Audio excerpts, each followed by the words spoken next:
Regra que define a altura de futuros prédios divide opiniões na nova lei de zoneamento de São José dos Campos. Estamos atentos, cobrando da Secretaria de Planejamento que nós não queremos a verticalização do bairro. O projeto do Executivo deve ser enviado à Câmara para análise na semana que vem. E nós entendemos que em 45 dias a Câmara Municipal tem tempo suficiente para analisar em profundidade essa lei. Sindicato dos Servidores promete questionar na Justiça a redução da jornada de trabalho da Prefeitura de São José dos Campos, que foi cancelada. Enchendo o tanque da inflação. Gasolina já está mais cara nas bombas. Alta no estado de São Paulo pode chegar a 7%, segundo o Sincopetro. 7 meses depois, pregão emergencial pode finalmente dar início à reforma da rodoviária nova de Taubaté, que ainda opera de maneira improvisada. Basquete, São José retoma treinamentos para a semifinal do Campeonato Paulista contra o Rio Claro. Nós temos que tentar fazer um bom jogo lá em Rio Claro para fazer uma vitória lá e trazer o play-off para ser definido aqui em São José. Rosas de Fé. Em Taubaté, a Igreja de Santa Terezinha distribui flores aos devotos da Santa das Missões. 30 de setembro, Band Cidade está no ar.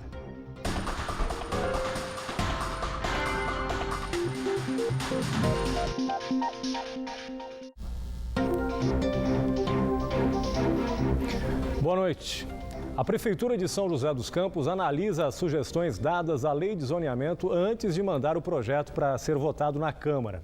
A previsão é de que as novas regras para uso e ocupação do solo sejam entregues para análise dos vereadores na semana que vem.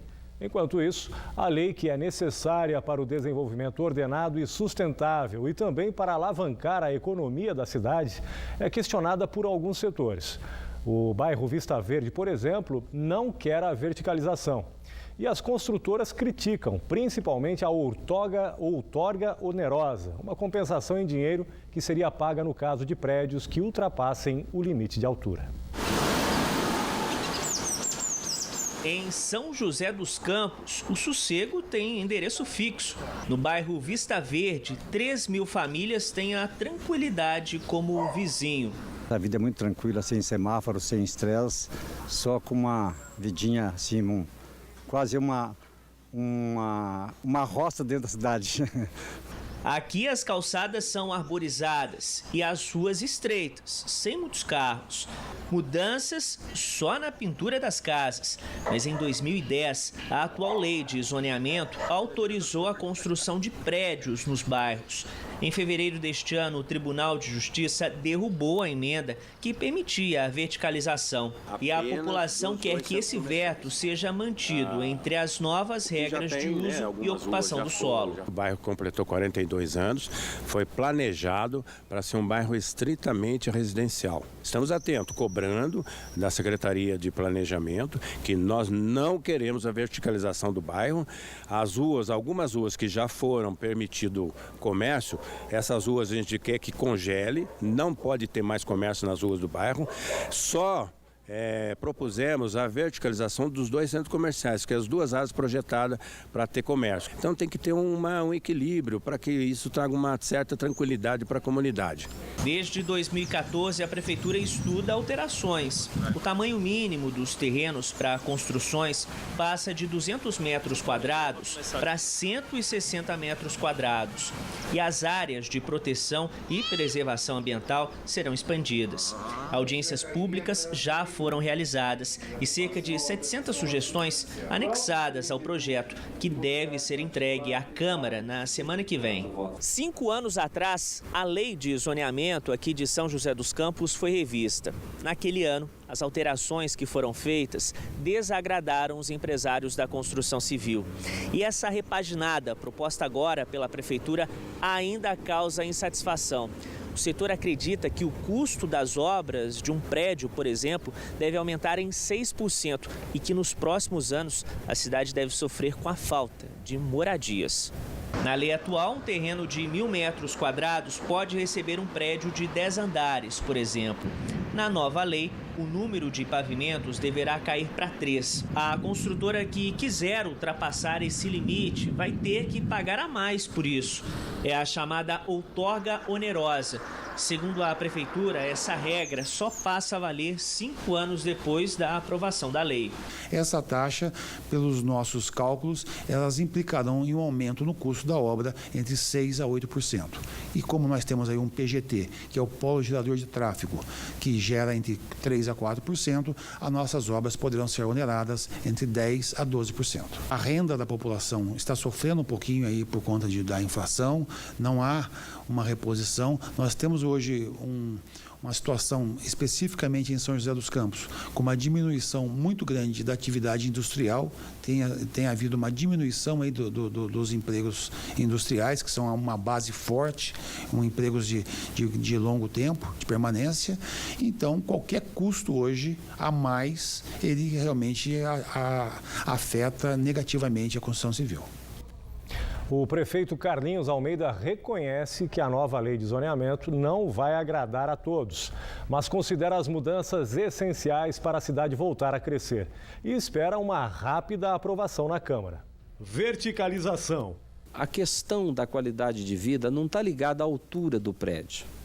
Você pode ter um prédio muito alto, mas com uma grande área verde em torno, e aí você consegue ter uma boa ocupação do espaço e manter a qualidade de vida. Então você vai ter um ambiente arejado, gostoso, com respeito ao meio ambiente. Agora, você pode ter um monte de prédios pequenos, todos colados um no outro, e aí você não tem qualidade de vida. Por isso que nós colocamos o limite para a altura de prédios não vai ser estabelecido pela Prefeitura, vai ser estabelecido pela Aeronáutica em função do aeroporto, em função da segurança dos voos. Audiências públicas. O nosso projeto ele foi muito bem estudado, muito bem dialogado com a sociedade, mas ele não vai agradar a todos, porque é impossível. Você tem bairros de São José onde metade dos moradores querem que o bairro permaneça como residencial, a outra metade quer que o bairro mude para uso misto. E você nunca vai conseguir chegar a um acordo entre essas duas partes. Então é lógico, agradar a todos nós não vamos, mas o nosso objetivo, e nós temos certeza que conseguimos isso com o projeto, é o equilíbrio. É você preservar o meio ambiente, ter mais parques na cidade, ter mais qualidade de vida e, ao mesmo tempo, permitir que quem quer fazer investimento na cidade faça esse investimento, e ajude a cidade a se desenvolver e a crescer de forma ordenada. Votação na Câmara Municipal. O projeto que nós estamos mandando é um projeto que está muito bem elaborado. Pode ser aperfeiçoado? Evidente que pode ser aperfeiçoado. E nós entendemos que em 45 dias a Câmara Municipal tem tempo suficiente para analisar em profundidade essa lei e entregar para São José dos Campos uma nova lei que preserve a qualidade de vida, preserve o meio ambiente e também promova o desenvolvimento da cidade. Ela não pode ser vítima de interesses políticos mesquinhos e menores. A redução da jornada de trabalho prevista para amanhã na Prefeitura de São José dos Campos foi adiada. O Sindicato dos Servidores pretende questionar judicialmente a redução de horário.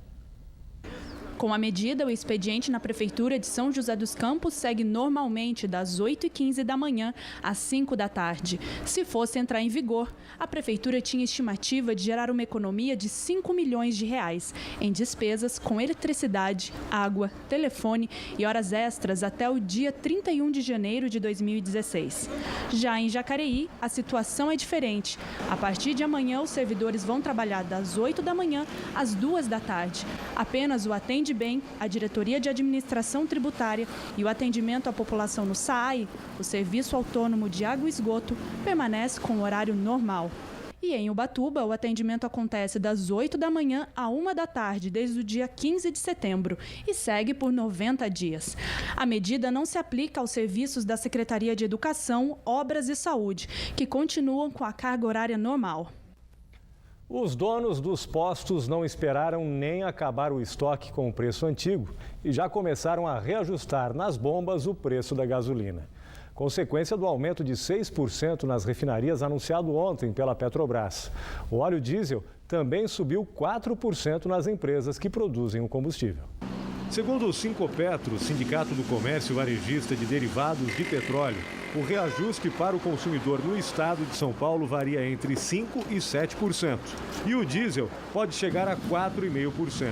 O presidente do Sincopetro, José Alberto Paiva Gouveia, explicou que o aumento imediato nas bombas garante capital de giro para comprar novos estoques, já com o preço mais alto. O Sindicato dos Petroleiros de São José dos Campos e região criticou a medida. O presidente José Ademir da Silva disse que se a Petrobras produzisse a quantidade necessária, não precisaria importar combustível, que sofre a influência do dólar alto. O presidente do Sindicato das Empresas de Transporte de Cargas no Vale e Litoral, Laércio Lourenço, disse que aguarda direcionamento da Associação Nacional dos Transportes de Carga e Logística para repassar o reajuste do óleo diesel ao preço dos fretes. Após 7 meses interditada, a rodoviária nova de Taubaté deve passar por obras no mês de outubro. A repórter Maiara Gouveia tem os detalhes ao vivo para a gente. Boa noite, Maiara. Boa noite, Márcio. Boa noite a todos. Foi realizada agora à tarde uma reunião e quem vai dar os detalhes desse encontro é o secretário municipal de Serviços Públicos, Alexandre Magno. Boa noite, secretário. O que foi definido nesse encontro? Boa noite. Na realidade, nós só definimos o assunto do terminal rodoviário de Taubaté, o qual nós vamos liberá-lo para ocupação, fazendo o escoramento de aproximadamente 35 telhas em forma de contrato emergencial, por conta do período das chuvas que vem agora e também dos feriados e as festas de final de ano. Em paralelo, nós vamos fazer uma licitação para a recuperação dos telhados, né, para que a gente possa efetivamente, lá por volta de maio, termos o terminal totalmente liberado para a ocupação da população, permissionários e funcionários. E como vai ficar a rodoviária que funciona no estacionamento e qual a expectativa já para o início da licitação? Tem que ser logo, né, secretário?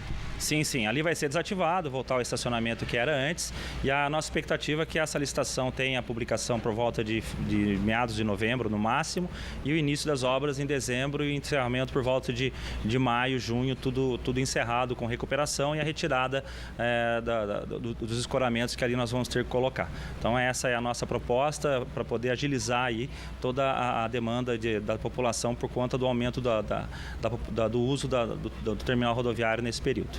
Agora, secretário, um assunto bastante importante também para a população de Taubaté e da região, sobre o mercado municipal. Como estão as obras? Qual a previsão de término?